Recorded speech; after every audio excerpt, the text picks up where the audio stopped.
John quit the band in May of '92.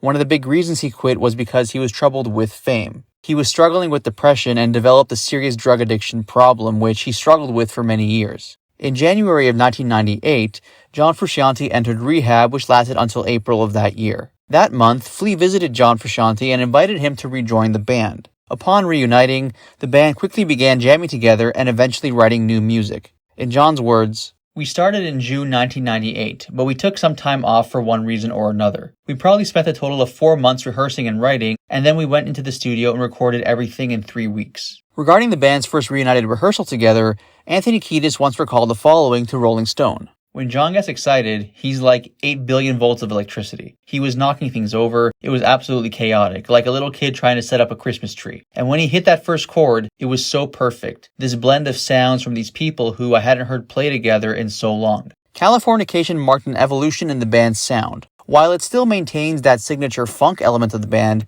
it was John Frusciante who suggested that the band become a more, quote, mellow progressive rock act for Californication.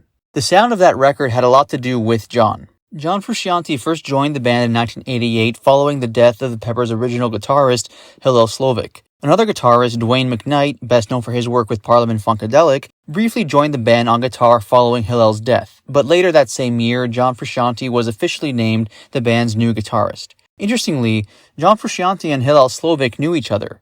John was a fan of the band, and in particular, he was a fan of Hillel. As a matter of fact, a few months before Hillel's death, the two of them had a conversation about fame. Hillel asked me, "Would you still like the Chili's if they got so popular they played the Forum?" I said, "No.